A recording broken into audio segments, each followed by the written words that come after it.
தலையில் சின்னதாக ஒரு வலி, அல்லது சின்னதாக ஒரு ஒரு ஒரு கல்லை இடிச்சுக்கிட்டீங்க, வீட்டுக்கு போகும்போது திடீர்னு கை இங்கே இடிச்சுக்க, ஏதாவது ஒரு சின்ன வலியை நீங்கள் உடம்புல உணர்றீங்க.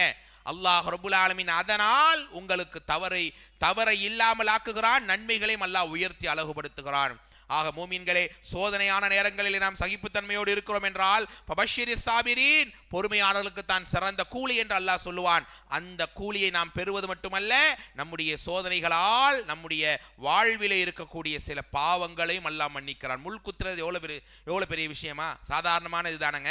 அந்த முள் குத்துறதுக்கு கூட அல்லாஹ் ஒரு மூமினுக்கு நன்மையை தரான். அந்த கஷ்டத்தை அவன் தாங்கி ஒரு செகண்ட் அதில் கூட அல்லாஹ் ஒரு நன்மை எழுதி ஒரு பாவத்தை அளிக்கிறானே. ஆனால் மூமின்களுடைய வாழ்வில் நடக்கிற நன்மையானாலும் சிறப்பு தான், சோதனையானாலும் அது அவனுக்கு கைர் தான் என்பதை நாம் இங்கே படிக்கிறோம். அன்பானவர்களே, அஊது பில்லாஹி மினஷ் ஷைத்தானிர் ரஜீம். பிஸ்மில்லாஹிர் ரஹ்மானிர் ரஹீம். அஸ்ஸலாமு அலைக்கும் வரஹ்மத்துல்லாஹி வபரகாத்துஹு. இன்னல் ஹம்தலில்லாஹ் நஹ்மதுஹு வ நஸ்தஈனுஹு வ நஸ்தக்ஃபிருஹு வ நுஅ்மினு பிஹி வ நதவக்கலு அலைஹி வ நஊது பில்லாஹி மின் ஷுரூரி அன்ஃபுஸினா வ மின் ஸய்யிஆத்தி அஅமாலினா. மன் யஹ்திஹில்லாஹு ஃபலா முதில்ல லஹு வ மன் யுضلل ஃபலா ஹாதிய லஹு. வ அஷ்ஹது அல்லா இலாஹா இல்லல்லாஹ் வ அஷ்ஹது அன்ன முஹம்மதன் அப்துஹு வ ரசூலுஹு. அம்மா பஅத். அளவற்ற அருளாளனும் நிகரில்லா பேரன்புடையோனுமாகிய அல்லாஹ்வின் திருப்பெயரை போற்றி புகழ்ந்து ஆரம்பிக்கிறேன். அல்லாஹ்வினுடைய அருளும் கிருபையும் நபிகள் நாயகம் ஸல்லல்லாஹு அலைஹி வஸல்லம் அவர்கள் மீதும், அவர்களின் குடும்பத்தார்கள், சஹாபாக்கள், ஏனைய இந்த சபையிலே பங்கெடுத்திருக்கிற என் மீதும் உங்கள் மீதும், என்னுடைய உங்களுடைய தாய் தந்தை, என்னுடைய உங்களுடைய குடும்பத்தினர் அனைவர் மீதும், நமது குடும்பத்தில் நண்பர்களில் வாழ்ந்து மண்ணறைகளில் இருப்பவர்கள் மீதும் அல்லாஹுடைய கருணையும் மன்னிப்பும் என்றென்றும் நிலவட்டுமாக. அன்பிற்கினிய சகோதர சகோதரிகளே, பெரியோர்களே, தாய்மார்களே, அல்ஹம்துலில்லாஹ், அல்லாஹுடைய அருளை கொண்டு இஷாவுடைய தொழுகையை ஜமாத்தோடு தொழுகிற நல்ல வாய்ப்பையும் பாக்கியத்தையும், அதனை தொடர்ந்து அல்லாஹுடைய உபதேசங்களை, பெருமானாருடைய வாக்குகளை கேட்பதற்காக இந்த சபையிலே நானும் நீங்களும் அமர்ந்திருக்கிறோம். நல்லறங்களை புரிவதற்கான இப்படியான ஒரு வாய்ப்பை எனக்கும் உங்களுக்கும் அல்லாஹ் தந்தானே, அதற்காகவே நமது உள்ளத்திலே சொல்ல வேண்டும் அல்ஹம்துலில்லாஹ். அன்பானவர்களை, இன்றைய தலைப்பாக ஆக்சுவலாக எடுத்துக்கொண்ட தலைப்பு என்னவென்றால், கடந்த உரையிலே, அதாவது நான் பேசிய கடந்த உரையிலே நன்மைகளை அளிக்கக்கூடிய 6 காரியங்கள் என்கிற ஒரு தலைப்பு தான் கடைசியாக நான் பேசியதாக எண்ணுகிறேன். நன்மைகளை அளிக்கக்கூடிய 6 காரியங்கள். அந்த 6 காரியம் செஞ்சிடவே கூடாது. அந்த காரியங்களை ஒருவன் செய்தால் அவன் பாவத்தையும் சம்பாதிக்கிறான், இந்த பக்கம் அவன் செய்கிற நன்மையும் என்ன செய்கிறோம், அழிஞ்சு போயிட்டே இருக்கும். அப்போ அந்த தவறை, அந்த பாவத்தை என்ன செய்யக்கூடாது, நம்ம நெருங்க கூட கூடாது அப்படிங்கிற செய்தி நம்ம அறிந்து கொண்டோம். இன்றைக்கு நம்ம பார்க்க போகிற தலைப்பு என்ன, பாவங்களை அழிக்கக்கூடிய 10 காரியங்கள். நம்ம செய்யக்கூடிய பாவங்களை அல்லாஹ் அழிக்கிறான். அப்போ என்னென்ன அமல்கள் செய்யும் போது அந்த பாவங்கள் தானாக ஆட்டோமேட்டிக்காக அல்லாஹ் ஒன்றுனா டெலீட் ஆகி கடைசியில் அல்லாஹ்வுடைய உதவியை கொண்டு 0ல் வந்து அது நிற்கும். ஆக இந்த உரையை பொறுத்த வரையில் எல்லா உரையும் மிக முக்கியமான உரைதான், உள்ளத்திலே பதிய வேண்டிய உரைதான், நம் ஈமானை அழகுபடுத்தக்கூடிய, இறையச்சத்தை அலங்கரிக்கக்கூடிய உரைகள் தான். ஆனால் தோழர்களே, தாய்மார்களே, இந்த உரையை பொறுத்த வரையிலே ரொம்ப ரொம்ப கவனமாக இந்த பண்புகள் என்னுடைய அமலிலே இருந்தே ஆக வேண்டும். எப்படி நம்முடைய பாவங்களை, அதான் நம்முடைய பாவங்கள் அழிக்கப்படுவதற்குரிய இந்த காரியங்களை தெரிந்து கொள்வதால் என்னுடைய தவறை, என்னுடைய பாவத்தை நான் தொடர்ந்து செய்வேங்கிற அர்த்தம் கிடையாது. இந்த பக்கம் பாவமாக பண்ணிக்கிட்டு போகிறேன், இந்த பக்கம் அதற்குரிய நன்மைகளை செய்து கொண்டே போகிறேன், அல்லாதான் இங்கே அழியுங்கிறானே, அப்போ நான் செய்ய செய்ய அழியத்தானே செய்யும், அந்த மைண்டில் வரவே கூடாது. ஒருவன் தெரிந்தோ தெரியாமலேயோ அல்லது ஒரு சிறு தவறை அவன் செய்து விட்டால் அவனுடைய நல்லறங்கள், இப்போ சொல்ல போகிற இந்த அமல்களை கொண்டு அல்லாஹ் ரப்புல் ஆலமீன் அவனுக்கு மிக முக்கியமான, அவன் நேசிக்கக்கூடிய அந்த இபாதத்துகளை அல்லாஹ் அலங்கரிப்பது மட்டுமல்ல, அவன் பாவங்களையும் அல்லாஹ் அழித்து ஒழிக்கிறான். இது முக்கியமான செய்தியா இல்லையா? நாம் எல்லாம் அல்லாஹ்விடத்தில் ஏங்குகிறோம் தானே, யா அல்லாஹ் ரஹ்மானே, எங்களுடைய தவறுகளை மன்னிப்பாயாக, பாவக்கரைகளே இல்லாத நிலையில் எங்களை வாழ வைப்பாயாக, தவறு என்கிற அடையாளம் கூட தெரியாத நிலையில் எங்களை மரணிக்க வைப்பாயாக என்று ஒவ்வொரு நாளும் ஒவ்வொரு தொழுகையிலும் அல்லாஹ்விடம் கேட்கத்தான் செய்கிறோம். நாம் நினைக்கிறோம் பாவங்கள் தானே, மனிதர்கள் பாவம் செய்யக்கூடியவர்கள் தான். ஆனால் ஒரு கட்டத்தில் அந்த பாவங்கள் மன்னிக்கப்படாத நிலையிலே அவன் மரணித்தால் அவனுடைய மறுமையினுடைய கதி என்ன? ஒரே ஒரு தீய வார்த்தை, சின்ன பாவம் நினைச்சுதான் எல்லாமே பேசுறோம். ஒரே ஒரு தீய வார்த்தை, அது அவனுக்கு உலகத்துல மன்னிக்கவே படலை. அதற்காக மறுமையில் அல்லாஹ் என்ன செய்யறான்? அவன் கிழக்கிலே இருந்தால் அவனுடைய சொர்க்கம் மேற்கிலே இருக்கும். ஒரே ஒரு பாவம். இன்னைக்கு ஒரு நாளைக்கு அல்லாஹ் அருள் செய்தவர்களை தவிர எத்தனை எத்தனை தவறுகளை தோழர்களை பெரியவர்கள் நாம் செய்து கொண்டு இருக்கிறோம். அல்லாஹ்வுடைய மிகப்பெரிய கருணையை கொண்டு பெரிய பெரிய தவறுகளை எல்லாம் நம்ம நெருங்க கூட இல்லை, அல்லாஹ் பாதுகாத்து வைத்திருக்கிறான். ஆனால் ஒரு சில தவறுகளை செய்யத்தானே செய்கிறோம். சிறியவர்கள் இருந்து பெரியவர்கள் வரை தவறுகளை மனசு ஏங்கிக் கொண்டேதான் இருக்கிறது. மனசு அப்படியே பாவத்தை சொல்லிக் கொண்டே இருக்கிறது. அதனாலே தான் அல்லாஹ் குர்ஆனிலே சொல்கிறான், 12வது அத்தியாயத்துடைய 53வது வசனம், இன்னன் நஃப்ஸல அம்மாரத்துன் பிஸ்ஸூ, நிச்சயமாக இந்த உள்ளம் என்பது உங்களுக்கு தீமையை தூண்டிக்கொண்டே இருக்கும், ஏவிக்கொண்டே இருக்கிறது. யாரை தவிர? இல்லாமா ரஹிமா ரப்பி, அல்லாஹ் அருள் செய்தவர்களை தவிர. இன்ன ரப்பி கஃபூருன் ரஹீம். அப்படியானால் அல்லாஹ் அருள் செய்தவர்களை தவிர எல்லாருடைய உள்ளங்களும் என்ன செய்யும்? பாவங்களை தூண்டும். ஒரு தவறு செய், ஒரு பொய் பேசு, ஏமாத்து, அடுத்தவனை திட்டு, அடுத்தவன் மானத்தோட விளையாடு, நம்ம அதான் நம்ம மைண்ட்ல இருக்கக்கூடிய நிலைகள். பெரிய பெரிய பாவங்கள் செய்கிறவனுக்கு அந்த தவறுகளை மனசு தோண்டிக்கிட்டே இருக்கும். அப்ப அல்லாஹ்வால் அருள் செய்யப்பட்டவனாக நான் இருக்க வேண்டும் என்றால் நான் ஒரு சில நன்மைகளை, ஒரு சில பாவங்களை விட்டு விலகுவது, ஒரு சில நன்மைகளை செய்வது என்கிற அந்த நிலைக்குள் நாம் வந்தாக வேண்டும். அதே போல பாருங்க, அல்லாஹ் ரப்புல் ஆலமீன் உண்மையிலேயே அவன் நேசிக்கக்கூடியவன் யார் என்று சொல்லும்போது 79வது அத்தியாயம் 40-41வது வசனம், வஅம்மா மன் காஃப மகாம ரப்பிஹி, அல்லாஹுக்கு முன்னால் போய் நான் நிற்பேனே. நான் ஏன் இந்த வசனத்தை உள்ளத்திலே பதிவு செய்கிறேன்? இந்த வசனத்தை நீங்கள் படிக்கிற நேரம் தோழர்களை நீங்கள் நினைக்க வேண்டும், நான் அல்லாஹுக்கு முன்னால் ஒரு நாள் நிற்பாட்டப்படுவேன். யாரோ கிடையாது. இந்த மறுமை நிலை என்பது அதாவது ஒரு சிலர்களுக்கு தானே என்ற அந்த நினைப்பு இருக்கலாம். அதாவது யாருக்கோ தானே அப்படிங்கிற நினைப்பை ஷைத்தான் உண்டாக்குவான். எல்லோருக்கும் மறுமை நாள் உண்டு. நான் நிற்பேன், நீங்கள் அங்கே நிற்பீர்கள் தோழர்களே. அப்படி அல்லாஹ் சொல்லுகிறான், தவறை விட்டு நீங்கள் விலக வேண்டுமா? நீங்கள் மனதில் வர வேண்டிய விஷயம் என்ன? வஅம்மா மன் காஃப மகாம ரப்பிஹி, அல்லாஹுக்கு முன்னால் நான் நிற்பேன். ஆக அந்த நேரம் தவறுகளை சுமந்தவனாக, என் பாவங்கள் மன்னிக்கப்படாதவனாக அங்கே நான் வந்து நின்றால் அவனுடைய நிலைப்பாடு என்ன? வனஹன் நஃப்ஸ அனில் ஹவா, மன ஆசைகள், மனசு தவற ஏங்குதா இல்லையா, தூண்டுதா இல்லையா, அந்த மனதை விட்டு அவன் தன்னை பாதுகாத்துக் கொள்கிறான். ஃபைனல் ஜன்னத ஹியல் மஅவா, அவனுக்கு தான் சொர்க்கத்தின் சொந்தம் என்கிற அலங்காரத்தை அல்லாஹ் தருவான். அப்போ நம்முடைய மனசு தவறை தூண்டும் போதெல்லாம், ஆஹா நாளைய மறுமையில் அல்லாஹ்வுக்கு முன்னால் போய் நிற்பேனே என்கிற அந்த ஏக்கம், கவலை நமக்கு வந்தே ஆக வேண்டும். அதுபோல தலைப்பிற்குள் போவதற்கு முன்னால் இந்த முன்னுரை கண்டிப்பாக இந்த தலைப்பிற்கு தேவைதான் அன்பானவர்களே. நானும் என்னை சொல்லிக்கொள்வேன், நீங்களும் உங்களை சொல்லிக்கொள்வீங்க, நான்லாம் பரிசுத்தமானவன், அப்படிதானே? நான்லாம் அப்படி இப்படி இருந்தாலும் கூட நான் நன்மையில அள்ளி மாஷால எடுத்துட்டு போயிடுவேன், அதெல்லாம் நான் பார்த்துக்கிறேன். இப்படி தன்னைத்தானே தஸ்கியா செய்யக்கூடிய, பரிசுத்தப்படுத்தக்கூடியவர்கள் இருப்பார்கள். ஆனால் அல்லாஹ் நாடியவர்களை தவிர அனைவருமே தவறு செய்தவர்கள் தான். பாருங்க, அல்லாஹ் சொல்லி காட்டுகிறான் சூரா அன்-நிசா 4வது அத்தியாயத்துடைய 49வது வசனம், அலம் தர இலல்லதீன யுஸக்கூன அன்ஃபுஸஹும், நபியே நீங்கள் சிலர்களை பார்க்கவில்லையா, தன்னைத்தானே தூய்மையாக்கிக் கொள்றாங்க. நான் தான் சிறந்தவன், நான் பாவமே செய்யாதவன், அல்லது என்னுடைய தவறுகள் எல்லாம் அல்லாஹ் மன்னிச்சு அப்படியே கூட்டு போயிட்டே இருப்பான், அப்படிதான் அவங்களை தூய்மைப்படுத்திக் கொள்கிறார்கள். அல்லாஹ் ரப்புல் ஆலமீன் சொல்லுகிறான், பலில்லாஹு யுஸக்கி மையஷா, அல்லாஹ் நாடுகிறவர்களைத்தான் இப்படி தூய்மையாக்குகிறான். வலா யுதுலமூன ஃபஸீலா, அணுகளவும் அவர்களுக்கு அல்லாஹ் நோவினை தருவதில்லை.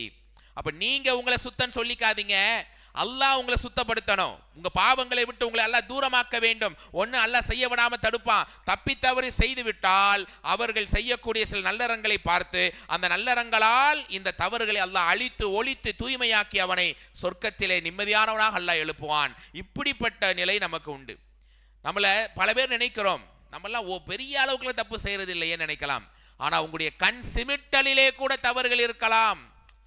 நம்முடைய கை சமிக்கையில் ஒருத்தரை பார்த்து தப்பாக கையை சமிக்கனை பண்ணுறீங்க, ஒருத்தரை பார்த்து அதான் ஒரு மாதிரி கண்ணில் சமிக்கனை காட்டுறீங்க, இதுவும் தவறு தான். உங்களுடைய உடல் அசைவுகளே கூட தவறுகள் இருக்கலாம். அண்ணல பெருமானார் ஸல்லல்லாஹு அலைஹி வஸல்லம் அவர்கள் அப்படியே கடந்து போகும்போது எதிரிகள் என்ன செய்வாங்களாம்? குர்ஆனில் அல்லாஹ் சொல்லி காட்டுகிறான்.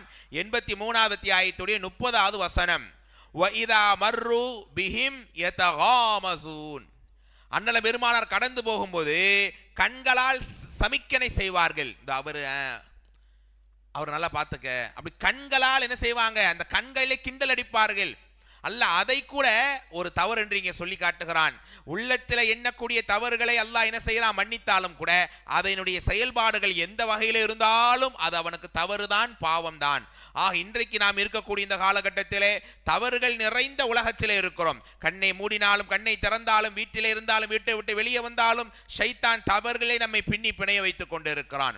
அப்படியானால் அல்லாஹுடைய அருள், அல்லாஹுடைய கருணை, அல்லாஹுடைய பாசம் தவறுகளை விட்டு ஓரளவுக்கு அல்லாஹ் நம்மை தூய்மையாக்கி கொண்டு இருக்கிறான். மரணிக்கிற வரை அந்த தவறிலே அல்லாஹ் நம்மை போக விடாம தடுத்து பாதுகாத்து கொண்டே இருக்க வேண்டும் இன்ஷா அல்லாஹ்.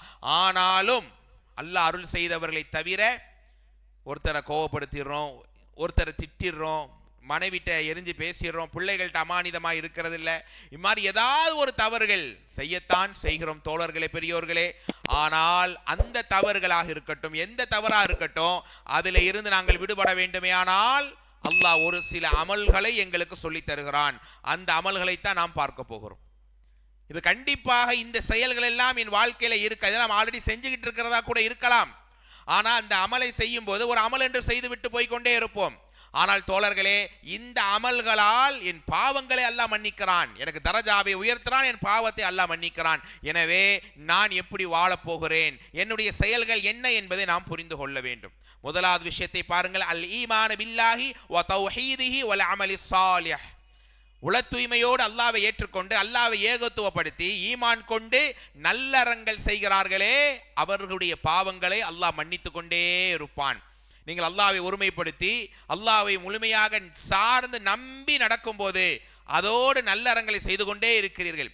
அல்லாஹ்வுக்கு பிடித்தமான அமல்களை தேடி தேடி பார்க்கிறீர்கள். இந்த ஒரு மணி நேரம் இங்கே உட்கார்ந்துருக்கீங்கன்னா அல்லாஹ்வுடைய நேசம் வேண்டும். இங்கே அமர்வதால் தோழர்களே, பெரியோர்களே, இங்கே நான் பேசுவதால் அன்பர்களே, அல்லாஹ் எங்களுக்கு தெரியாமலேயே எங்களுடைய தவறுகளை அப்படியே அழித்து கொண்டே வருகிறான். ஒவ்வொரு வார பயான்களையும் கலங்கணுமா, யூடியூப்ல போடுவாங்களே பார்க்கலாம் என்கிற நிலை இல்லாமல் சபையில இப்ப அமர்ந்திருக்கிறீர்களே, மாஷா அல்லாஹ். ஏன் தெரியுமா? இந்த சபையால் இது ஒரு நல்ல அமல், இது ஒரு இபாதத். இதனால் அல்லாஹ் எங்கள் தவறுகளை மன்னிக்கிறான். பாருங்கள் வசனத்தை, 29வது அத்தியாயம் 7வது வசனம், வல்லதீன ஆமனு வ அமிலுஸ் ஸாலிஹாத். யார் ஈமான் கொண்டு நல்லறங்களை செய்கிறார்களோ, லனு கஃபிரன்ன அன்ஹும் ஸய்யிஆத்திஹிம். தயவு செய்து வசனங்களை பதிவு செய்யுங்கள். இந்த வசனங்களை எல்லாம் படிக்க படிக்க என்னுடைய தவறுகளை அல்லாஹ் மன்னிப்பது மட்டுமல்ல, அழிக்கவும் ஒழிக்கவும் செய்கிறானே, என்னுடைய அமல்கள் உறுதியாக நிலையாக இருக்கணுமே என்கிற ஏக்கம், கவலை இருந்தே ஆக வேண்டும். அன்பானவர்களே, அல்லாஹ் சொல்லி காட்டுக, வல நஜ்ஸியன்னஹும் அஹ்ஸனல்லதி கானு யஅமலூன். அவர்கள் செய்கிற அமலில் அல்லாஹ் சொல்லி காட்டுகிறான், குறைவான அமலாக இருந்தாலும் அதற்குரிய நன்மை அல்லாஹ் இரட்டிப்பாக்குவான். அப்ப ஈமான் கொண்டு நல்லறங்களை செய்யும் போது தோழர்களே, நம்முடைய நன்மைகள் உயர்த்தப்படுகிறது. நாம் செய்கிற சில தவறுகளை அதை கொண்டு அல்லாஹ் அழிக்கிறான். இந்த பயான்ல உட்கார்ந்தீங்கன்னா இந்த நன்மை தான் இருக்கும். ஆனால் அல்லாஹ் உங்களுடைய உள தூய்மைக்காக இதுல உங்களுக்கு 10,000 நன்மை இன்னைக்கு கிடைக்கணும்னா அல்லாஹ் அதை ரெட்டிப்பாக பல மடங்காக ஆக்கி உங்களை சிறப்பித்து காட்டுவான். அப்ப முதலாவது விஷயம் என்ன? ஈமான் கொண்டு நிறைய நல்லறங்களை செய்ய வேண்டும். அந்த ஈமானோட வாழ்ந்து அந்த ஈமானோடையே மரணிக்க வேண்டும். அதனால் தான் முஸ்லிமிலே வருகிறது, அபூ ஹுரைரா ரலியல்லாஹு அவங்க அறிவிக்கிறாங்க, துஃப்தஹு அபுவாபுல் ஜன்னா யௌமுல் இஸ்னைன் வ யௌமுல் ஹமீஸ். அதாவது திங்களும் வியாழனும் வானத்தின் கதவுகள் திறக்கப்படுகிறது. எல்லாருக்கும் அறிந்த செய்தி தான். அப்படி வானத்தின் கதவு திறக்கப்படுற நேரம் ஃபயுக்ஃபரு லிகுல்லி அப்தின் முஸ்லிமின் லா யுஷ்ரிகு பில்லாஹி ஷைஆ. அல்லாஹுக்கு இணை வைக்காத ஒவ்வொருவருடைய பாவங்களையும் அந்த நாளில் மன்னிக்கிறான். நீங்க தொழுறீங்க, அமல் செய்றீங்க, செய்யல, ஆனா நீங்க ஏகத்துவத்தோடு இருக்கிறீங்க, ஷிர்க் வைக்காம வாழ்ந்துகிட்டு இருக்கிறீங்கன்னா அதற்காகவே ஸ்பெஷலா திங்களும் வியாழனும் அல்லாஹ் என்ன செய்கிறான், அவர்களுக்கு சில பாவங்கள் அன்னைக்குன்னு அதற்காக அவர்களுக்கு அல்லாஹ் இல்லாம ஆக்கி விடுகிறான். அப்ப ஏகத்துவம் என்பது எவ்வளவு முக்கியமான விஷயம் தோழர்களே. அதனாலே தான் நபிமார்கள் சஹாபாக்கள் அந்த ஏகத்துவத்தை எந்த நிலையிலையும் விட்டு கொடுக்கவே இல்லை. அல்லாஹ் ரப்புல் ஆலமீன் எந்த ஹிதாயத்தை நேர்வழியை தந்தானோ அதிலேயே நிலைத்து உறுதியாக இருக்க அவங்களுடைய வாழ்க்கை நகர்ந்தது அன்பானவர்களே. அதனாலே தான் பெருமானார் சொன்னாங்க, யார் மன்மாத்தலா யுஷ்ரிக்கு பில்லா, இறைவனுக்கு இணை வைக்காத நிலையில ஒருவன் மரணித்தால் தகலல் ஜன்னா, இறுதியாக அவனுக்கு சொர்க்கம் உறுதி என்று சொன்னார்களே. அப்படிப்பட்ட அந்த ஈமானையும் நல்லறங்களை நாம செய்ய செய்ய அல்லாஹ் என்ன செய்கிறான், நமக்கு நம்முடைய தவறுகளை நம்முடைய பாவங்களை அழித்து ஒழிக்கிறான். இது முதலாவது பாடம்.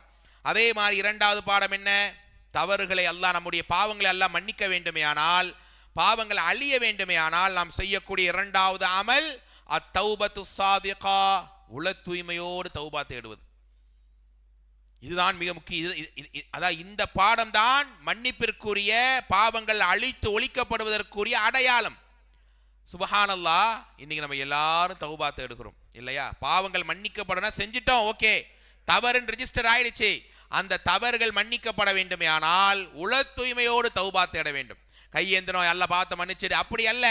தூபு இலல்லாஹி தௌபத்தன் நஸூஹா, உள தூய்மையோடு அல்லாஹ் விரும்புகிற, அல்லாஹ் அப்படி ஆனந்தப்படுகிற அளவிலே கெஞ்சி கதறி அழுது அல்லாஹ்விடத்தில் மன்றாட வேண்டும். அப்படி நீங்க அல்லாஹ்விடத்தில் உள தூய்மையோடு ஒரு தௌபாவை தேடிவிட்டால் அல்லாஹ் சொல்லக்கூடிய வார்த்தையை கேளுங்கள் அன்பானவர்களே. 25வது அத்தியாயம் சூரா ஃபுர்கானுடைய 70வது வசனம், 25ல 70வது வசனம், இல்லாமன் தாப ஆமன வஅமில அமலன் சாலிஹா, யார் தௌபா தேடி நல்லறங்களை செய்கிறார்களோ, ஃபஉலாயிக யுபத்திலு சய்யிஆத்திஹிம் ஹஸனாத், யுபத்திலு சய்யிஆத்திஹிம் ஹஸனாத் வ கான அல்லாஹு கஃபூரர் ரஹீமா. அல்லாஹ் என்ன சொல்றான் தெரியுமா? உங்களுடைய பாவங்களை நீங்க தௌபா கேட்க கேட்க அல்லாஹ் மன்னிக்கிறாங்கிறது ஓகே. நீங்க ஒரு பொய் பேசிட்டீங்க வைங்களேன், யா அல்லாஹ் தெரிஞ்சு தெரியாம ஒரு பொய்யை பேசிட்டேன், யா அல்லாஹ் என்ன மன்னிச்சிடு யா அல்லாஹ்னு கையேந்தி உள தூய்மையோடு கேட்டுட்டீங்க, அல்ஹம்துலில்லாஹ். அல்லாஹ் என்ன செய்யணும், ஆக்சுவலா உங்களுடைய நீங்க சொன்ன பொய்யை அழிச்சிடணும், அப்படிதானே? அதுதானே எவ்வளவு முக்கியமான மேன்மையான காரியம் கூட. ஆனா அல்லாஹ் என்ன செய்யறானா, நீ இவ்வளவு உருக்கமா உன்னை நீயே ஒழுக்கி கேட்கறதுனால நீங்க பொய் பேசினத பாவத்தை நன்மையாக மாத்திடுவானா. எவ்வளவு பெரிய அல்லாஹ் மூமின்களுக்கு தரக்கூடிய பரிசை பாருங்க. யுபத்திலு சய்யிஆத்திஹிம் ஹஸனாத், ஒரு நன்மை இல்லையா, பல நன்மையாக அதை ரெட்டிப்பாக்கி விடுகிறான். அதுக்குன்னு எல்லா பாவத்தையும் செஞ்சுட்டு அழுது அல்லாட்ட புலம்பிட்டா நம்ம செஞ்ச பாவலாம் நன்மையா மாறிடும்னு நினைக்க கூடாது. உள தூய்மையோடு அதை அல்லாஹ்வை அஞ்சி அந்த தவறை விட்டு விலகியவர்களுக்கு இந்த பாக்கியத்தை அல்லாஹ் தருகிறான். அப்ப தௌபா என்பது, ஏன் அண்ணல பெருமானார் ஸல்லல்லாஹு அலைஹி வஸல்லம் அகிலத்தின் அருட்கொடை, எந்த நிலையிலையும் அல்லாஹ்ட்ட தௌபா தேடாத நொடிகள் கிடையாது. அஸ்தக்ஃபிருல்லாஹ் வ அதூபு இலைஹி என்கிற வார்த்தையை சொல்லிக்கொண்டே இருப்பார்கள். இறைவா, அதாவது ஒரு நாளைக்கு 70 முதல் 100 முறை வரை காலையிலோ மாலை சொல்லிக்கொண்டே இருப்பார்கள். ஏன்? அல்லாஹ்விடத்திலே மன்றாடுவார்கள். அந்த உருக்கத்தோடு கேட்கக்கூடிய துவாவை தான் அல்லாஹ் இப்படியாக நன்மையாக அதை மாற்றி அமைக்கிறான். பாருங்க, அப்துல்லா பின் மஸ்ஊத் ரலியல்லாஹு அவங்க அறிவிக்கிறாங்க, அத்தாயிப் மினத் தன்பி, பாவத்திலே இருந்து தௌபா தேடக்கூடியவன் கமல்லா தம்பலஹு, அவன் தவறே செய்யாதவனை போல பார்க்கப்படுகிறான். அப்ப அந்த உள தூய்மையோடு ரப்பிடத்திலே நெருங்கி நாம் பாவ மன்னிப்பை தேடினால் நம்முடைய தவறுகள் மன்னிக்கப்படுவது மட்டுமல்ல, தவறுகளை நன்மையாகவும் அல்லாஹ் மாற்றி அமைக்கிறான். இன்னொரு ஆயத்தை கேளுங்கள். அதான் எப்படி அந்த உள தூய்மையோடு தௌபா இருக்கணும்னா, 39வது அத்தியாயம் 54வது வசனம், வ அனீபு இலா ரப்பிக்கும், உங்கள் ரப்பிடத்தில் நீங்கள் அப்படியே உங்களை சரணடையுங்கள், உங்கள் ரப்பிடத்தில் நீங்கள் மீண்டு வாங்க. வாஸ்லிமு லஹு, அந்த ரப்புக்கு நீங்கள் கட்டுப்படுங்கள். எந்த நிலையிலே? மின் கபலி ஐயாத்தியகுமுல் அதாப், அல்லாஹ் நீங்க தவறு செஞ்சுட்டே இருக்கும்போது ஒரு தண்டனை இறக்குவானே, அந்த தண்டனை அல்லது மரணம் வருவதற்கு முன்னால் அல்லாஹ்ட்ட நீங்க போய் மீண்டுருங்க, அல்லாஹ்ட்ட கதறி விடுங்கள். சும்மலா துன்சரூன், பிறகு உங்களுக்கு உதவி எந்த நிலையிலும் தரவே படாது. அப்படியானால் தோழர்களே, பெரியோர்களே, அல்லாஹ்ட்ட அதாவது அனீபு இலா ரப்பிக்கும், உங்கள் ரப்பிடத்தில் நீங்க உங்களை ஒப்படைங்க, அல்லாஹ்வுடைய வசனம். அப்படியாக தௌபா அன்றைய சஹாபாக்கள் தேடினாங்களா இல்லையா? உலகத்தில் பாருங்க, உலகத்தில் விபச்சாரம் செய்து விட்டாலும் ஒரு சில தவறை செய்து விட்டாலும் ஓடோடி வந்து மக்கள் எல்லாம் ஏசினாலும் தூத்தினாலும் அவமானப்படுத்தினாலும், ஆஹா அல்லாஹ் கிட்ட போய் நிற்கும் போது, அதாவது அல்லாஹ்வுடைய சன்னிதானத்தில் தவறை சுமந்தவனாக ஒரு பாவம் மன்னிக்கப்படாத நிலையில் நான் வந்து நின்றால் என்னை விட துர்பாக்கியசாலி கிடையாது. எனவே என் தவறு இந்த உலகத்திலேயே மன்னிக்கப்பட வேண்டும் என்று ஒரு சில சஹாபாக்கள் உலகத்தில் தண்டனை பெற்றுக் கொண்டார்கள் தானே. அப்படிப்பட்ட அந்த உள தூய்மையோடு ஒரு தௌபா இருந்தால், தோழர்களே, பெரியோர்களே, அல்லாஹ் நம்முடைய நன்மைகளை உயர்த்துவது மட்டுமல்ல, நம்முடைய தீமைகளை அழித்து அதை நன்மையாக மாற்றி அமைக்கிறான். ஆக இது இரண்டாவது பாடம். அதே மாதிரி பெருமானார் சொன்னாங்க, இந்த இரண்டாவது பாடத்தில் தெரிய வேண்டிய விஷயம், மன் தாப, யார், அதாவது சூரியன் என்ன செய்யும், உலக அழிவில் மேற்கிலே உதிக்கும் தானே, அதற்கு முன்னால் ஒருத்தர் உல தூய்மையா தௌபா தேடிவிட்டால் அவரை அல்லாஹ் மன்னிக்காமல் இருப்பதில்லை, அவர் பாவத்தை அவரை விட்டு அல்லாஹ் தூரமாக்காமல் இருப்பதில்லை. ஆனால் வாய்ப்புகள் இருந்தாலும் நேரங்கள் கிடைத்தாலும் நாம் அல்லாஹ்ட்ட மன்றாடுகிறோமா என்றால் அல்லாஹ் நாடியவர்களை தவிர அப்படி இல்லை. அன்பானவர்களே, அந்த உல தூய்மையோடு இருந்தால் நம் தவறுகளை பாவங்களை அல்லாஹ் மன்னிக்கிறான். அதே மாதிரி மூன்றாவது நிலை என்ன, இஜ்தினாபுல் கபாயிர் மினத் துனூப், பெரிய பாவங்களை விட்டு அவன் தன்னை எப்போதும் பாதுகாத்து கொண்டே இருக்க வேண்டும். கொலை, கொள்ளை, வட்டி, விபச்சாரம் என்று பெரிய பாவங்கள் என்று நிறைய நமக்கு வகுத்து தரப்பட்டிருக்கிறது இல்லையா? நம்ம சில நேரம் சின்ன பாவம்னு ஒரு சில செஞ்சிட்டு இருப்போம், இதெல்லாம் சின்ன பாவம் தான், ஓகே பார்க்கலாம். ஆனா அந்த சின்ன பாவங்கள் கூட குர்ஆன் சுன்னாவுடைய பார்வையில் பெரிய அல் கபாயிர். அரபியில் அல் கபாயிர் என்கிற புத்தகம் உண்டு தோழர்களே. 50க்கும் மேற்பட்ட நிறைய தவறுகளை இமாம்கள் அதிலே கொண்டு வருகிறார்கள். நாங்கள் அதை படிக்கும் போது கூட யோசித்தேன், ஆக இதெல்லாம் சின்ன தப்பு இல்லவா மக்கள்கிட்ட சொல்லிக்கிட்டு இருந்தோம், ஆனால் பெரிய பாவத்தில் அல்லவா வந்திருக்குது. ஆனால் இங்கே பாருங்க, மூணாவது விஷயம், நீங்கள் பெரும் பாவங்களை தொடவே கூடாது, உயரவே கூடாது. எந்த நிலையிலையும் அதை நீங்க போகலன்னா, ஏதோ சின்ன பாவங்களை செஞ்சிட்டு இருக்கும்போது அல்லாஹ் என்ன செய்யறான், எனக்காக இவன் பெரிய பாவத்துக்கு போகாம இருக்கிறான் இல்லையா, சின்ன தவறுகளை கூட ரொம்ப வெறுப்பா கசப்பா செஞ்சு உடனே தௌபாவும் கேட்டுறான் இல்லையா. எனவே அவன் பெரும் பாவங்கள் செய்யாம இருக்கிறதுக்காகவே நம்முடைய தவறுகளை அல்லாஹ் மன்னிக்கிறான். வசனத்தை கேளுங்கள், 4வது அத்தியாயம் 31வது வசனம், இன் தஜ்தனிபு கபாயிர மா துன்ஹவுன அன்ஹு, அல்லாஹ் உங்களுக்கு தடுத்திருக்கிற பெரும்பாலான எல்லா பெரிய பாவங்களை நீங்கள் உங்களை தவிர்த்து கொண்டால், நுகஃபிரு அன்கும் ஸய்யிஆத்திக்கும், உங்களை விட்டு உங்கள் தவறுகளை அல்லாஹ் மன்னித்து ஒழிப்பான், வ நுத்ஹிலுக்கும் முத்ஹலன் கரீமா, சங்கமிக்க சொர்க்கத்தை உங்களை அல்லாஹ் நுழைவிப்பான். அப்படியானால் பெரும்பாவம் இன்னைக்கு சாதாரணமாக, அல்லாஹு அக்பர், நம்மளை எல்லாம் உண்மையிலேயே அல்லாஹ் பாதுகாத்து இருக்கிறான். சாதாரணமாக விபச்சாரம், சாதாரணமாக வட்டியில போய் நின்று விடுகிறார்கள், சாதாரணமாக இதெல்லாம் ஒரு தவறா அப்படிங்கிற அளவுக்கு எல்லாம் கொலை, கொள்ளை, ஆபாசங்கள் மலிந்து காணப்படக்கூடிய நிகழ்வுகள், தவறான உறவுகள், ஆபாசமான வாழ்க்கைகள், ஹராமான உறுப்புகளை ஹராமிலே போடுவது, இப்படியெல்லாம் உள்ள நிலைகளை பார்க்கிறோம். ஆனால் தோழர்களே, பெரிய பாவங்களை அவன் தொடர்ந்து செய்ய செய்ய அவனுடைய மனதில் அல்லாஹ் சீல் வைத்து விடுவான், இவனுக்கு எந்த விமோச்சனம் கிடையாது. ஆனால் பெரிய பாவமா நான் தொடவே மாட்டேன், போகவே மாட்டேன், எண்ணி கூட பார்க்க மாட்டேன், ஏதோ சின்ன சின்னதா தவறு செய்கிறேன் என்றால் அதையும் மீண்டு வருவோம் என்கிற உறுதி இருந்தால் அல்லாஹ் இந்த பார்க்கறான், பெரிய பாவத்தில் இவன் ஜீரோவா இருக்கிறான், ஓகே இவன் சின்ன பாவத்தை எல்லாம் அழிச்சிருவான் என்று அல்லாஹ் அழிக்கிறான். நம்முடைய பிள்ளைகளுக்கு நாங்கள் சொல்லி வளர்க்க வேண்டும் தோழர்களே, பெரியோர்களே, ஷிர்காக இருக்கட்டும், இன்ன பெரிய பெரிய பாவங்களாக இருக்கட்டும், அனைத்தையும் விட்டு நம்முடைய உள்ளத்தை அல்லாஹ் பாதுகாத்திருக்கிறான். பாருங்க, அப்படி பெரிய பாவத்தில் நீங்க நெருங்காம இருக்கும்போது எப்படி நம்முடைய பாவங்களை அல்லாஹ் மன்னிக்கிறான், சின்ன பாவங்களை எப்படி அல்லாஹ் மன்னிக்கிறான், அஸ்ஸலாத்துல் ஹம்ஸ், ஒவ்வொரு தொழுகைக்கும் இடைப்பட்ட நேரம், லொஹர் தொழுது விட்டார் அசர் வரைக்கும் அவருடைய பாவங்கள் அல்லாஹ் மன்னிக்கிறான். நான் முதலிலே ஆரம்பமாக சொன்னேன், அதாவது முன்னுரைக்கு நான் கொஞ்சம் நேரத்தையும் எடுத்துக்கொண்டேன். அப்போ லொஹரை தொழுதுட்டு ஒரு பாவத்தை பண்ணிட்டு அசரை தொழுதுட்டா ஓகே, அந்த பாவம் மன்னிக்கப்பட்டுரும். அசரை தொழுதுட்டோமா மறுபடியும் பாவம் பண்ணுவோம், மக்ரிப் தான் இருக்கு அல்லாஹ் மன்னிச்சிருவான். இப்படி அல்ல, தெரியாம தடுமாறி ஒரு சின்ன தப்பை பண்ணிட்டான், தெரியாம ஒரு பொய்யை சொல்லிட்டான், அல்ல என்னெல்லாம் சின்ன பாவம் சொல்லப்பட்டிருக்கோ அந்த நிலையில மனசு கலங்கி வேணும்னு இல்லை, தெரியாம போயிட்டான், அவனுக்கு தான் இந்த மன்னிப்பு. திமுறா வேணும்னே சின்ன பாவத்தை செஞ்சாலும் அதை எப்படி அல்லாஹ் மன்னிப்பான்? அப்போ ஒரு தொழுகைக்கும் இன்னொரு தொழுகைக்கும் இடைப்பட்ட நேரம் அந்த பாவத்தை அல்லாஹ் மன்னிக்கிறான். வல் ஜும்ஆத் இலல் ஜும்ஆ, இன்னைக்கு ஜும்ஆ தொழுதிருப்பீங்க மாஷா அல்லாஹ், அடுத்த ஜும்ஆ வரைக்கும் நம்ம செய்யக்கூடிய சிறு பாவங்கள் அல்லாஹ் மன்னிக்கிறான். வ ரமலான் இலா ரமலான், ரமலான் டு ரமலான் நம்முடைய பாவங்கள் முகஃபராத்துன் மா பைனஹுன்ன, அவர்களுக்கு இடையில இருக்கக்கூடிய அனைத்து பாவத்தையும் அல்லாஹ் மன்னிக்கிறான். என்ன கண்டிஷன் தெரியுமா? இதஜ்துனிபத்தில் கபாயிர், அவர்கள் பெரிய பாவத்தை விட்டு தவிர்ந்திருக்க வேண்டும். பெரிய பாவத்தை தவிர்ந்திருந்தால் ஒவ்வொரு தொழுகைக்கும் இடைப்பட்ட நேரம், ஜும்மா டு ஜும்மா, ரமலான் டு ரமலான், அல்லாஹ் உங்களுடைய சிறு பாவங்களை மன்னிக்கிறான். ஒரே கண்டிஷன், பெரிய பாவத்தை நீங்க தொடவே கூடாது. இப்படியாக 3வது பாடத்தை படிக்கிறோம். 4வது என்ன? அல் இஸ்திக்ஃபார். இது தௌபாவுடைய பாடத்தில் இன்னொரு வகையும் கூட. இஸ்திக்ஃபார் என்றால் நிறைய அஸ்தகுஃபிருல்லாஹ் சொல்வது. அஸ்தகுஃபிருல்லா என்கிற வார்த்தையை குர்ஆனில் ஏராளமான அல்லாஹ் பயன்படுத்துகிறான். 4வது அத்தியாயம் 106வது வசனம், வஸ்தகுஃபிருல்லாஹ இன்னல்லாஹ கான கஃபூரர் ரஹீமா, அல்லாஹ்விடத்திலே நான் மீண்டு வருகிறேன், இஸ்திக்ஃபார் தேடுகிறேன், நிச்சயமாக அல்லாஹ் என்னை மன்னிப்பான். பாருங்க, பெருமானார் சொன்னாங்க, அபுதாபிதிலே வருகிறது, மன் கால, நல்லா கவனிங்க, அஸ்தகுஃபிருல்லாஹ் அல்லதி லா இலாஹ இல்லாஹுவல் ஹய்யுல் கய்யூம். எல்லாருக்கும் திக்ர் தெரியுமா? அஸ்தகுஃபிருல்லாஹ் அல்லதி லா இலாஹ இல்லாஹுவல் ஹய்யுல் கய்யூம். அவ்வளவு ஒரே லைன். வணக்கத்திற்குரியவன் அல்லாஹ்வை தவிர யாரும் இல்லை. அவன் யார்? ஹை, எப்போதும் உயிரோடு இருக்கக்கூடியவன், நித்திய ஜீவனாக இருக்கிறான், நிரந்தரமானவனாக இருக்கிறான். அவனிடத்தில் நான் இஸ்திக்ஃபார் தேடுகிறேன். அப்படி ஒருத்தர் ஓதிவிட்டால் குஃபிர தம்புஹு, அவருடைய அனைத்து சிறுபாவங்களையும் அல்லாஹ் மன்னிக்கிறான். வயின் கான கத் ஃபர்ர மின ஸஹஃப், போர்ல இருந்து புறமுது காட்டி ஓடுவது பெரிய பாவம் தான், அந்த தவறானாலும் அல்லாஹ் மன்னிக்கிறான். யாருக்கு? இந்த வார்த்தையை ஓதக்கூடியவனுக்கு. ஒரு நாளைக்கு ஒரு முறையாவது நான் நீங்கள் இந்த திக்ரை ஓதி இருப்போமா? அஸ்தகுஃபிருல்லாஹ் என்ற வார்த்தையை கொண்டு எத்தனை திக்ர்கள் இருக்கிறது. அஸ்தகுஃபிருல்லாஹ்னே ஆரம்பிக்கக்கூடிய அல்ல அந்த அர்த்தத்தை கொண்ட நிறைய திக்ர்கள் உண்டு. அதை நாம் ஓதும்போது அல்லாஹ் என்ன செய்கிறான்? நம்முடைய தவறுகளை ஆட்டோமேட்டிக்கா அல்லாஹ் மன்னிச்சுக்கிட்டே போகிறான். அப்ப இந்த திக்ரை ஓதுனால் அவருடைய பாவங்களை, திக்ர் ஓதுறாரு, நன்மை கிடைச்சா போதாதா?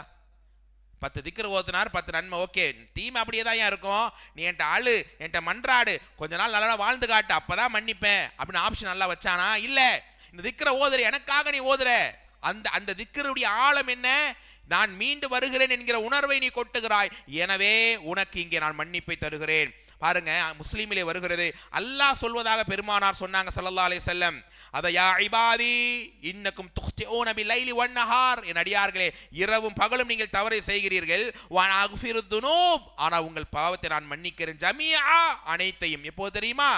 என்னிடத்திலே நீங்கள் இஸ்திக்ஃபார் தேடும்போது, என்னிடத்தில் அஸ்தகுஃபிருல்லாஹ் என்கிற வார்த்தையை கொண்ட நிலையை நீங்கள் தேடும்போது நான் என்ன செய்கிறேன்? உங்களுக்கு பாவங்களை மன்னிக்கிறேன். குர்ஆனுடைய ஒரு வசனம், நிறைய ஆயத்துக்களை இங்கே நாம் சொன்னாலும் இந்த வசனம் தான் மிக ஆழமான வசனம். ஆல இம்ரான் 3வது அத்தியாயத்துடைய 135வது வசனம், வல்லதீன இதா ஃபஅலு ஃபாஹிஷா, ஒருவர் அருவருப்பான காரியத்தை செய்கிறார், அவ் லலமு அன்ஃபுஸஹும், தனக்கு தானே ஒரு தீங்கும் செய்ய, ஒரு பாவத்தை செஞ்சிட்டாரு, ذكرullah, உடனே அல்லாஹ்வை நினைக்கிறார், ஃபஸ்தக்ஃபிரு லிதுனூபிஹிம், தன் தவறுக்காக அல்லாஹ்விடம் இஸ்திக்ஃபார் தேடுகிறார். வமை யக்ஃபிரு துனூப இல்லல்லாஹ், அல்லாஹ்வை தவிர இவரை மன்னிக்க கூடியவர் யார்? அப்போ ஒரு தவறு செஞ்சிட்ட உடனே இஸ்திக்ஃபார், ஒருத்தர் தௌபா தேடுறது, அல்லாஹ்ட்ட மன்னிப்பு கேட்கிறது, இது இஸ்திக்ஃபாரை கொண்டிருக்கிற திக்ர்களை ஓதுவது. அப்படி ஒருத்தர் செய்தால் அல்லாஹ் அவரை மன்னிக்காமல் இருப்பதில்லை. இது 4வது விஷயம். அப்ப இந்த திக்ர்களுடைய விஷயத்தை இன்னும் அடுத்த ஒரு பாயிண்ட் வரும் பாருங்க. 5வது பாடம் என்ன? நம்முடைய பாவங்கள் மன்னிக்கப்பட வேண்டுமே ஆனால் நாம செய்ய வேண்டிய இன்னொரு அமல் என்ன? இஸ்பாகுல் வுது. ஈஸியான வார்த்தை நினைப்போம், சாதாரணமான பாயிண்ட் நினைப்போம், ஆனா அந்த நிலைக்காக அல்லாஹ் எவ்வளவு நன்மை தரான்னு தெரியுமா? இஸ்பாகுல் வுது என்னது? வுதுவை பரிபூர்ணமாக செய்வது. பெருமானார் சொன்னாங்க, மன் தவல், ஒரு நேரம் தான் சரியாக பெருமானார் பெர்ஃபெக்டா ஒழுவ செஞ்சுட்டு, ரசூலா ஒழு செஞ்சுட்டு என்ன செய்யறாங்க? ஏன்பா இப்படிதான் நீங்க ஒழு செய்யணும்னு சொல்றாங்க. மன் தவல்ல ஹக்கதா, இப்படி யாரேனும் சரியாக ஒழு செய்தால், வார்த்தையை கவனிங்கள் தோழர்களே, குஃபிர லஹு மா தகத்தம மின் தன்பிஹி, அதுவரைக்கும் அவர் செய்த முந்தைய எல்லா சிறுபாவத்தையும் அல்லாஹ் மன்னிக்கிறான், நீங்க செய்யற ஒரே ஒரு ஒழுக்காக. ஆனா நீ அந்த ஒழுவை பெர்ஃபெக்டா செய்யறோமா? எவ்வளவு, குறிப்பாக சிறுவர்கள், பிள்ளைகள், இளைஞர்கள் வேகமா செய்யறது, அவசரமா செய்யறது, கரெக்டா முட்டியெல்லாம் நனைஞ்சுதா, கரெக்டா தேய்ச்சி கழுவுனமா, தாடி இடுக்கெல்லாம் போச்சா, கரண்டை காலில் அதாவது சரியா நனைஞ்சுதா பார்க்கறதே இல்லை. கடுமையான குளிரான இதா இருந்தாலும் அலல் மக்காரி, கஷ்டமான நேரத்தை நீங்க பெர்ஃபெக்டா ஒழு செய்யும் போதும் அல்லாஹ் இந்த பாக்கியத்தை தருகிறான். எந்த அளவுக்கு என்றால் பெருமானார் சொன்னாங்க, நகத்தினுடைய இடுக்கிலே இருக்கக்கூடிய கசடுகளை, அழுக்கை கூட, பாவத்தை கூட அல்லாஹ் எடுத்து விடுகிறான். முகத்திலையும் கையிலையும் காலையும் தண்ணீர் சொட்ட சொட்ட அவன் உடம்பிலே இருந்து தண்ணீர் சொட்டுவதை போல பாவங்கள் வழிந்து ஓடுகிறது. அப்போ ஒதுவை நான் சரியாக செய்கிறேனா, அல்லது ஒரு தூங்கும் போது ஒரு ஒதுவை செஞ்சுக்கிறோம், சுன்னத்தான சில நேரங்கள் ஒழு செய்ய அனுமதிக்கப்பட்டிருக்கா இல்லையா?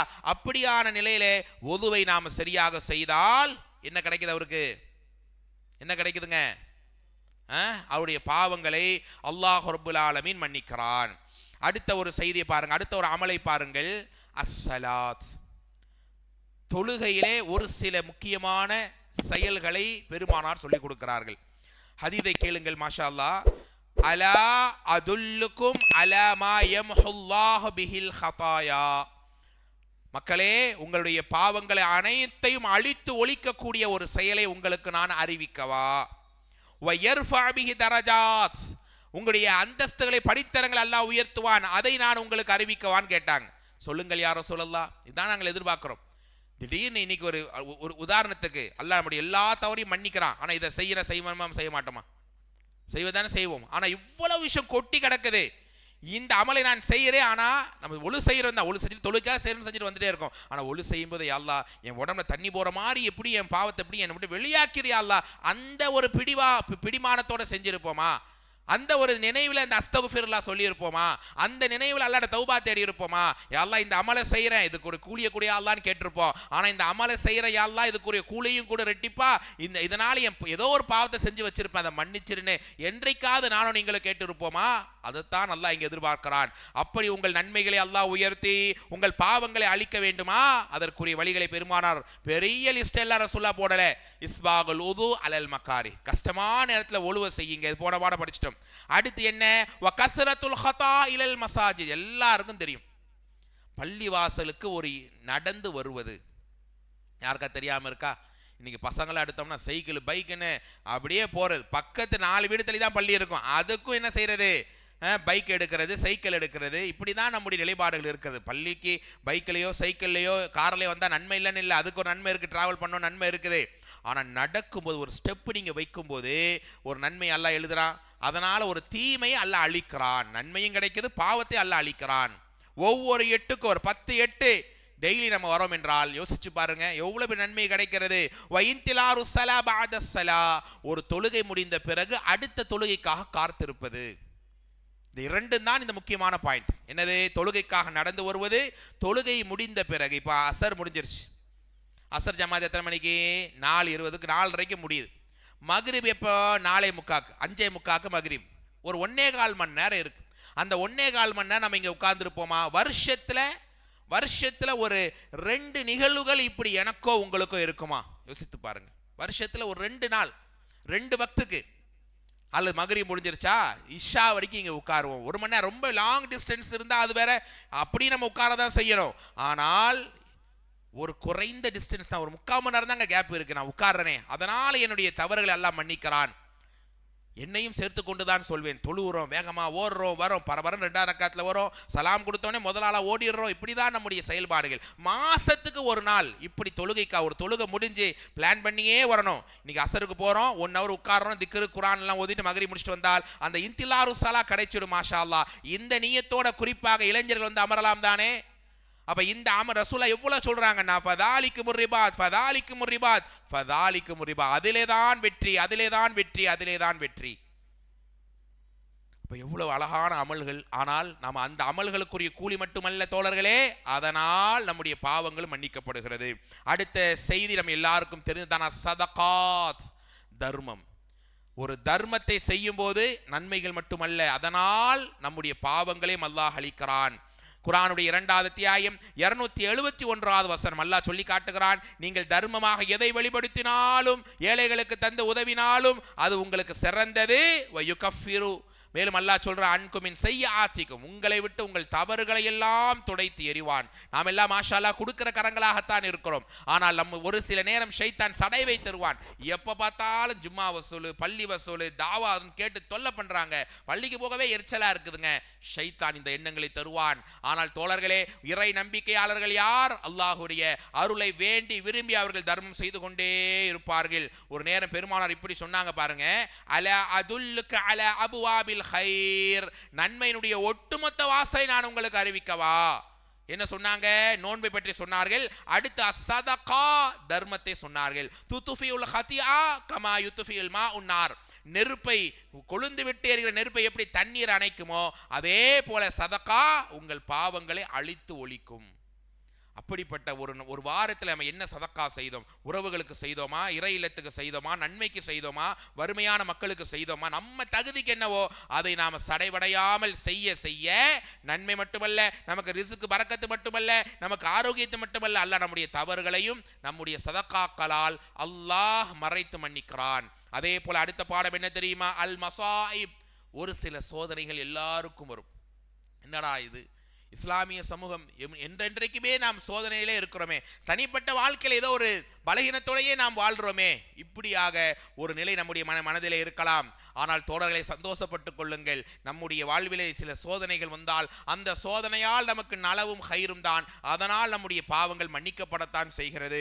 பெருமானார் சொன்னாங்க ஸல்லல்லாஹு அலைஹி வஸல்லம், குர்ஆனுடைய 4வது அத்தியாயம் 123வது வசனம், அதாவது மை யஅமல் சூஅன், யார் ஒரு தவறை செய்கிறார்களோ யுஜ்ஸ பிஹி, அவருக்கு அதற்கான கூலி கொடுக்கப்படும். ஒரு தவறு செஞ்சா அதற்குரிய தண்டனை அனுபவிப்பான் அப்படிங்கிற ஆயத்தை படிச்ச உடனே சஹாபாக்கள் அலறாங்க.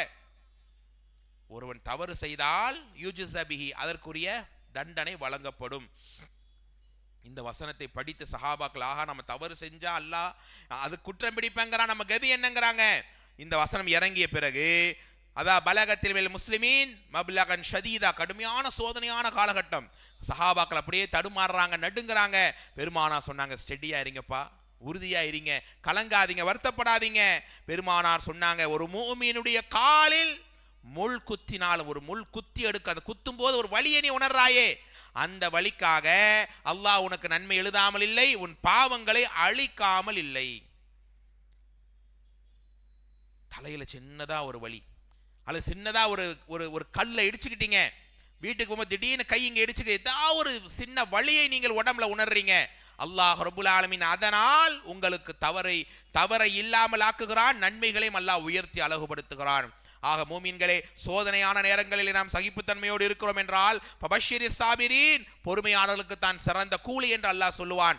அந்த கூலியை நாம் பெறுவது மட்டுமல்ல, நம்முடைய சோதனைகளால் நம்முடைய வாழ்விலே இருக்கக்கூடிய சில பாவங்களையும் அல்லாஹ் மன்னிக்கிறான். முள் குத்துறது எவ்வளவு பெரிய விஷயமா, சாதாரணமான இதுதானங்க.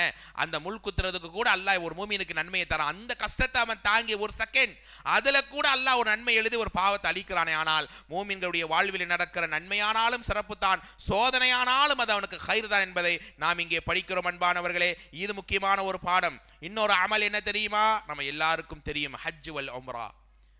ஹஜ் உம்ராவெல்லாம் இன்னைக்கு வியாபாரமாகி விட்டது தானே தோழர்களே. இன்னைக்கு எல்லாம் ஒரு டூருக்கு போற மாதிரி அந்த மனநிலைத்தான் மக்கள் ஹஜ் உம்ரா பயணம் செய்ய ஆரம்பித்து விட்டார்கள். ஆனால் பெருமானார் சொன்னார்கள், தாபிஉ பைனல் ஹஜ் வல் உம்ரா, ஹஜ்ஜை தொடர்ந்து உம்ராவை நீங்கள் நிறைய செய்யுங்கள். நிறைய செய்யுங்கன்னா, அதாவது வருஷம் 4 உம்ரா 5 உம்ரான்றது அவருக்கு வசதி இருக்கு, வாய்ப்பு இருக்கு, நிறைய எல்லா தர்மமும் செய்யறாரு, போறாரு, ஓகே. ஆனால் ஒரு உம்ரா பண்ணிட்டோமா, ஒரு ஹஜ் பண்ணிட்டோமா, அந்த காசை மறுபடியும் போறதுக்கு அவருக்கு ஒரு சான்ஸ் கிடைக்குதா? மற்ற ஒரு தர்மங்கள் மற்ற விஷயங்களை அவர் செய்யலாம் இல்ல, அதெல்லாம் செஞ்சும் போற மாதிரி இருக்கு. அல்லாஹ் அவருக்கு கொடுத்த நிஅமத், அப்படி எவ்வளவு முடிஞ்சாலும் அவர் ஹஜ் உம்ரா செய்யலாம், தவறு இல்லைத்தான்.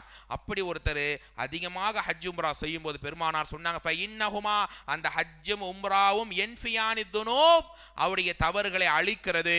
கமா யன்ஃபில் கிபரு, அதாவது கீரும் ஹுபுஸல் ஹதீத், இரும்பினுடைய துருவை நெருப்பு எப்படி இல்லாமாக்கும், இரும்புடைய துருவை அதை நெருப்பை காமிச்சா அந்த இரும்பில் இருக்க எல்லா ஆளுக்கும் வெளியே வந்துடும். அந்த மாதிரி ஹஜ்ஜும் உம்ராவும் உங்கள் வாழ்விலே இருக்கக்கூடிய தவறுகளை எல்லாம் துடைத்து எரியும் என்று சொன்னார்கள். ஒரு உம்ரா டு இன்னொரு உம்ரா உங்களுக்கு பாவங்களுக்கான பரிகாரம் என்று சொன்னார்கள்.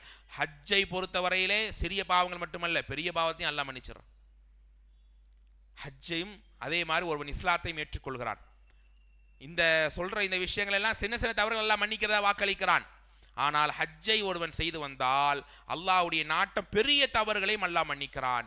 அதோடு ஒருவன் இஸ்லாத்தை ஏற்றுக்கொண்டால் அதன் முந்தைய அதுவரை செய்த எல்லா தவறையும் அல்லாஹ் மன்னிச்சு அன்னை முதல் அவருடைய அக்கௌண்ட் ஆரம்பிக்கிறான். அப்படிப்பட்ட ஹஜ்ஜை உம்ராவையும் செய்யும் போது நம்முடைய நன்மைகளை அல்லாஹ் உயர்த்தி நம்முடைய பாவங்களை அல்லாஹ் அழிக்கிறான். இன்னொரு அமலை கேளுங்கள் தோழர்களே. பெருமானார் சொன்னாங்க, ரமலான் வர இருக்கு, இன்ஷா அல்லாஹ் நம்ம எல்லோருக்கும் ரமலானை அடைகிற தௌஃபீக்கை, பல ரமலானை நோன்பு நோக்கிற பாக்கியத்தை அல்லாஹ் தரட்டும்.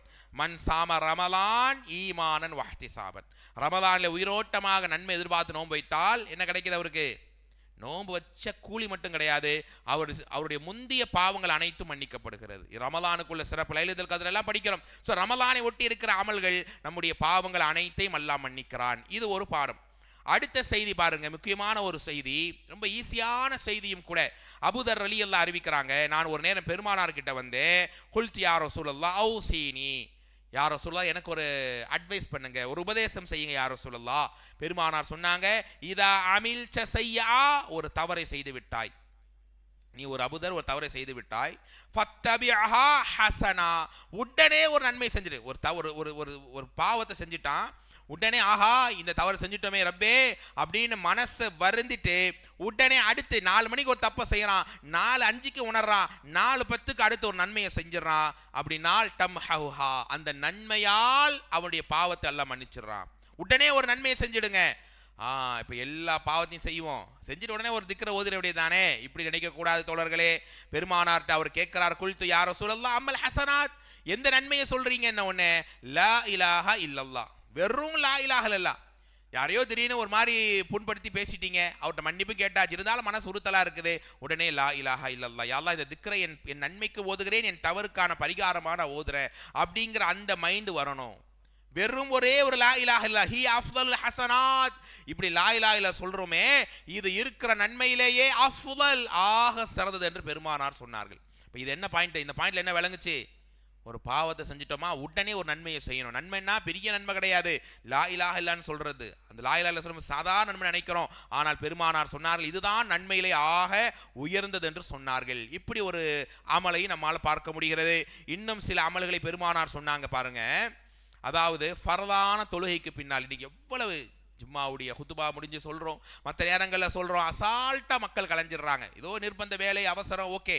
ஆனால் எந்த நிர்பந்தம் இல்லாமல் ஃப்ரீயா நம்ம இருந்தாம் என்றால், ஃப்ரீயா இருக்கிறோமோ இல்லையோ, இந்த ஒரு 5 நிமிடம் ஃபர்லான தொழுகைக்கு பின்னால் நாம சில திக்ர்களை ஓதுறோம். 99 முறை ஓதுறோமே இல்லையா? சுப்ஹானல்லாஹ், அல்ஹம்துலில்லாஹ், அல்லாஹ் அக்பர். 100வது முறை என்ன ஓதுவீங்க? லா இலாஹ இல்லல்லாஹ் வஹ்தஹு லா ஷரீக லஹு திக்ர ஓதுறீங்க. 100 முறை ஓதினால் பெருமானார் சொன்னாங்க, குஃபிரத் ஹதாயாஹு வ இன் கானத் மிஸ்லு சுபதில் பஹர், கடல் நுரை அளவுக்கு, கடல் நுரைங்கிறது எவ்வளவு பிரமாண்டமானதா இருக்கும், அளவுல கொண்டு வர முடியுமா? நிறைய திக்ர்களுக்கு ரசூலுல்லாஹ் இந்த வார்த்தையை பயன்படுத்துறாங்க. கடல் நுரை அளவுக்கு அவன் தவறு செஞ்சிருந்தா நல்லா மன்னிச்சிருவான். பெருமானார் சொன்ன வார்த்தை பொய்யாகுமா? அல்லாஹ் கொடுத்த அருளை நாம் எவ்வளவு யோசிக்கிறோம். அப்படியாக பரலான தொழுகைக்கு பின்னால் யார் இந்த 100 திக்ர்களை ஓதுறாங்க, 33 சுப்ஹானல்லாஹ் அல்ஹம்துலில்லாஹ் அல்லாஹ் அக்பர் லா இலாஹ இல்லல்லாஹ்ங்கற அந்த திக்ர், இதை ஓதுறவர்களுக்கு கடல் நுரை அளவுக்கு தவறு செய்திருந்தாலும் அல்லாஹ் மன்னிக்கிறான். அதே மாதிரி பாருங்க, லா இலாஹ இல்லல்லாஹ் வஹ்தஹு லா ஷரீக லஹு லஹுல் முல்கு வ லஹுல் ஹம்து வ ஹுவ அலா குல்லி ஷைஇன் கதீர். இதை ஒருவர் 100 முறை ஓதுறார், எவ்வளவு நேரம் எடுக்கும்? 10 நிமிஷம் ஆகுமா? அதிகபட்சம் பொறுமையா சொன்னா கூட 10 நிமிஷம் ஆகும். இந்த 100 திக்ரை ஒருத்தர் ஓதினால் 100 நன்மை அல்லாஹ் எழுதுறான், அக்கௌண்ட்ல கிரெடிட் ஆகுது, 100 பாவத்தை அல்லாஹ் அழிச்சு மைனஸ்ல கொண்டு வந்துடுறான். இந்த திக்ரை ஒருத்தர் 100 முறை ஒருத்தர் ஓதிட்டா அல்லாஹ் எப்படி அந்த அடியான பார்க்கறான் தெரியுமா? சுப்ஹானல்லாஹ் வலம் யாத்தி அஹதுன், இந்த நாள்ல எவ்வளவு ஒருத்தர் அமல் செஞ்சிருக்கலாம், எல்லா அமலை விட இவன் தான் இன்னைக்கு உயர்ந்த அமல் செய்தவன், டோட்டலா இவன் தான் இன்னைக்கு முக்கியமான அடியான் என்று அல்லாஹ் அவனை பார்க்கிறான். இந்த திக்ரை ஓதினால் அல்லாஹ் ரசூல் சொன்னாங்க ஸல்லல்லாஹு அலைஹி வஸல்லம், அவனுடைய நன்மைகள் உயர்த்தப்படுகிறது, பாவங்கள் அல்லாஹ் அழி. சில திக்ர்களை நாம் ஓதினால் அது அல்லாஹ் முக்கியமான ஒரு அமலாக பார்க்கிறான். சுப்ஹானல்லாஹி வ பிஹம்திஹி, கஷ்டமா இதை ஓதுங்க. இதை 100 முறை ஓதினாலும் கடல் நுரை அளவுக்கு தவறு செய்தாலும் அல்லாஹ் மன்னிக்கிறான். அப்ப இந்த பாடம் என்ன? சில திக்ர்கள், முக்கியமான திக்ர்கள், தௌபாவிற்குரிய மன்னிப்பிற்குரிய திக்ர்களாக இருக்கிறது. அந்த திக்ர்களை நாம ஓதும் போது நம்முடைய பாவங்களை அல்லாஹ் மன்னிக்கிறான். அதே மாதிரி இன்னொரு அமலை கேளுங்கள் அன்பானவர்களே, இதெல்லாம் இன்னைக்கு ரொம்ப சாதாரண நினைக்கிறோம். முஸ்லீமிலே வருகிறது, அதாவது ஒரு சகோதரனை பார்த்து ஸ்மைல் பண்றோம், முகமலர்ச்சி செய்கிறோம். தெரிஞ்சவங்களா, ஜி நல்லா இருக்கீங்களா சார், நல்லா இருக்கீங்களா கேட்குறோம், ஓகே.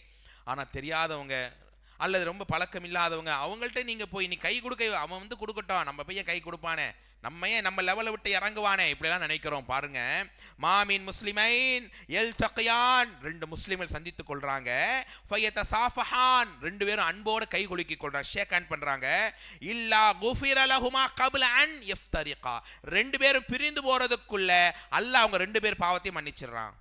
ஒரு மூமினை பார்த்து கை குலுக்குறீங்க, அல்ல ஒரு எதிரியா கொஞ்சம் கோபம் வந்த ஆளா கூட இருக்கட்டும், சண்டை போட்ட ஆளா கூட இருக்கட்டும், ஜி அல்ஹம்துலில்லாஹ் நல்லா இருக்கீங்களா, நல்லா இருக்கேன், அப்படி ஒரு கை குலுக்கும் போது அல்லாஹ் என்ன செய்யறான், அவங்க பிரிஞ்சு போறதுக்குள்ளேயே அவங்க பாவத்தை அழித்து ஒன்றுமே இல்லாமல் அல்லாஹ் அனுப்புகிறான். இப்போ இந்த பண்புகள் நம்ம வாழ்க்கையில் இருக்கணுமா இல்லையா?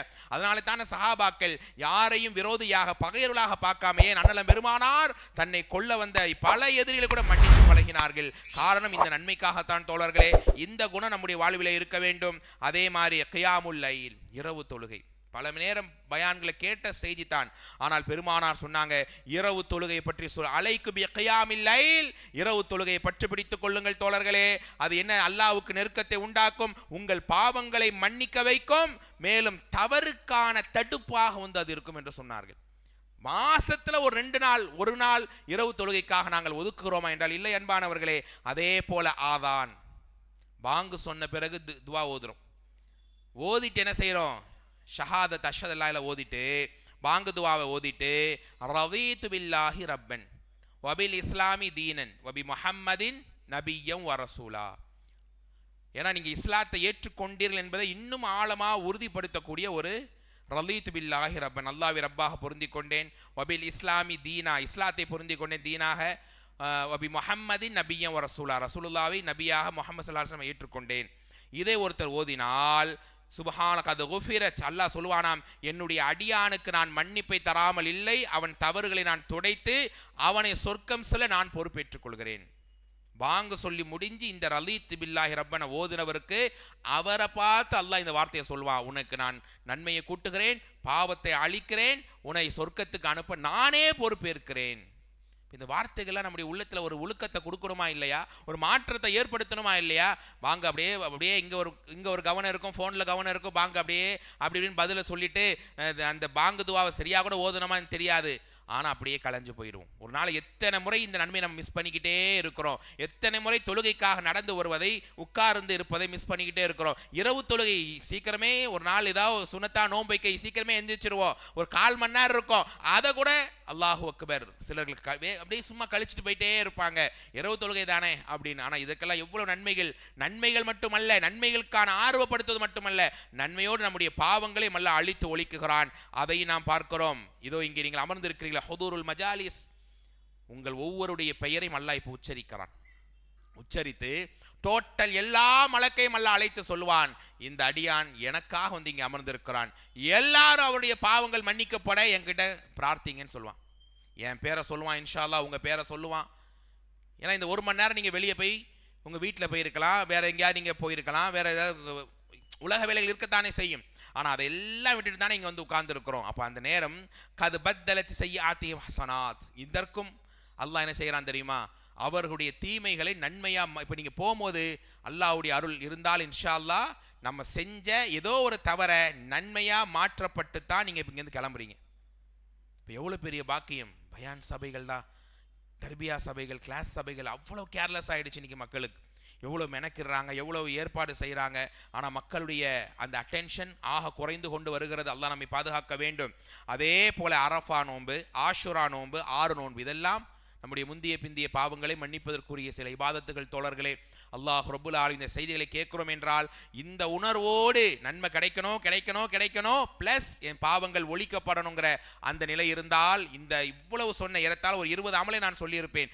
இந்த அமல்களில் என்னுடைய கவனம் என்றைக்கும் உறுதியாக இருந்தால் அல்லாஹ் நம்முடைய பாவங்களை மன்னிக்கிறான். ஏன்னா நம்முடைய உள்ளம் என்பது தவறை தூண்டி கொண்டு தான் இருக்கும். அந்த தவறை விட்டு நம்மை பாதுகாக்க நல்லறங்கள் செய்ய வேண்டும். இந்த அமல்களிலே நன்மைகளுக்காக மட்டுமல்ல, பாவங்கள் மன்னிக்கப்படவும் நம்முடைய உள்ளச்சத்தோடு இந்த செயல்கள் இருக்க வேண்டும். அல்லாஹ் நம்முடைய உள்ளத்தை தூய்மையானதாக, பாவங்களை விட்டு விலகியதாக, அல்லாஹுடைய ரசூல் சொல்லி தந்த இந்த எல்லா நடைமுறைகளையும் எல்லா அமல்களையும் நம்முடைய உள்ளச்சத்தோடு பேணி நம்முடைய நன்மைகளை அல்லாஹ் உயர்த்தி நம்முடைய சிறிய பெரிய எல்லா தவறுகளும் எல்லாம் நம்மை தூரமாக்கி நாளை மறுமையில் அல்லாஹுடைய தூதருக்கு அருகிலே ஜன்னத்துல் ஃபிர்தௌஸிலே உலா வரக்கூடிய உயர்ந்த பாக்கியத்தை எனக்கும் உங்களுக்கும் உங்களுடைய தாய் தந்தை மனைவி மக்கள் குடும்பத்தார் அனைவருக்கும் அல்லாஹ் தந்து நாளை மறுமையில் அல்லாஹுடைய ரசூலுக்கு அருகிலே இருக்கிற சொர்க்கத்தின் சொந்தங்களாக, மறுமையின் முத்துக்களாக நம் ஒவ்வொருவரையும் ஆக்கி அருள் புரிவானாக.